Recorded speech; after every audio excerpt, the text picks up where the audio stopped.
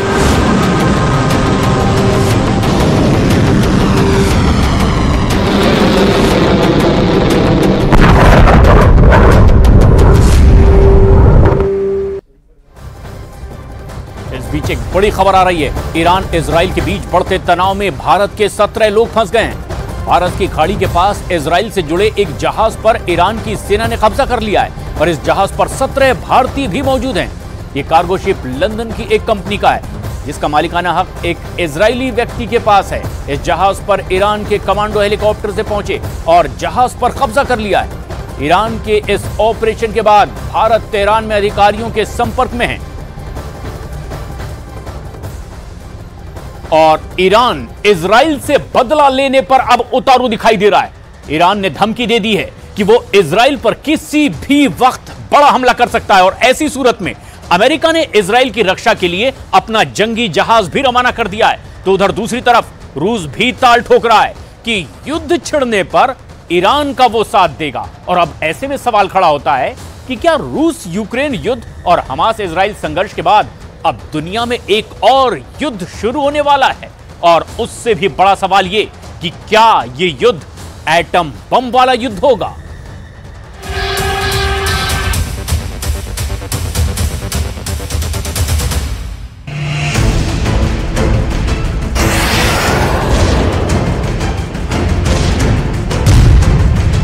खाड़ी खौल रही है।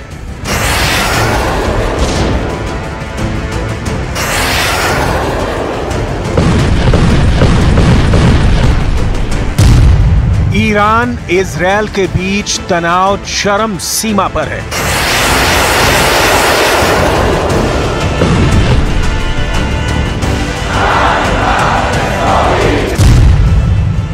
पश्चिमी मीडिया में रिपोर्ट छप रही है कि किसी भी वक्त ईरान इजरायल पर हमला कर सकता है।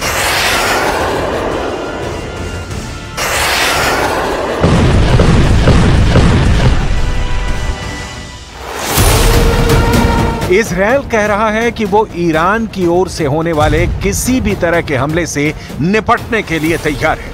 हालात चिंताजनक हैं। युद्ध की रणभेरी बजने से पहले ईरान और इजरायल दोनों जमीन से आसमान तक, पानी से लेकर पाताल तक अपनी शक्ति तौल रहे हैं। ईरान इजरायल युद्ध भड़कता है तो इसकी चिंगारी इन दो देशों के बीच ही सीमित नहीं रहेगी। ये आग मॉस्को भी पहुंचेगी, ये आग वॉशिंगटन भी पहुंचेगी और तब होगा दुनिया का अब तक का सबसे विनाशकारी युद्ध, सबसे भयंकर, सबसे ज्यादा रक्तपात वाला संग्राम, जिसमें जमीन तो इजरायल ईरान की होगी, लेकिन आमने सामने होंगे दुनिया के दो ताकतवर देश अमेरिका और रूस। अमेरिका और रूस की तैयारी शुरू भी हो चुकी है। अमेरिका, जो कि पहले से ही मिडिल ईस्ट में अपनी जबरदस्त सैनिक क्षमता का प्रदर्शन करता रहा है, अब और आगे बढ़ रहा है। इजरायल पर ईरान की ओर से किसी भी संभावित हमले को रोकने के लिए अमेरिका ने भूमध्य सागर में अपने 2 विध्वंसक जहाज उतार दिए हैं। पहला है यूएसएस कार्नी, जिसे अमेरिका ने अब तक लाल सागर में हूथी विद्रोहियों के हमले को रोकने के लिए खड़ा किया था और अब भूमध्य सागर की ओर कूच कर दिया है। इस विध्वंसक की डिटेल समझनी बहुत जरूरी है। यूएसएस कार्नी गाइडेड मिसाइल विध्वंसक है। यूएसएस कार्नी अर्ले बर्ग श्रेणी का विध्वंसक है। USS Carney harpoon antiship missile launcher से लैस है। 1996 से अमेरिकी नेवी में यह विध्वंसक अमेरिका का अग्रणी हथियार बना हुआ है। अमेरिका किस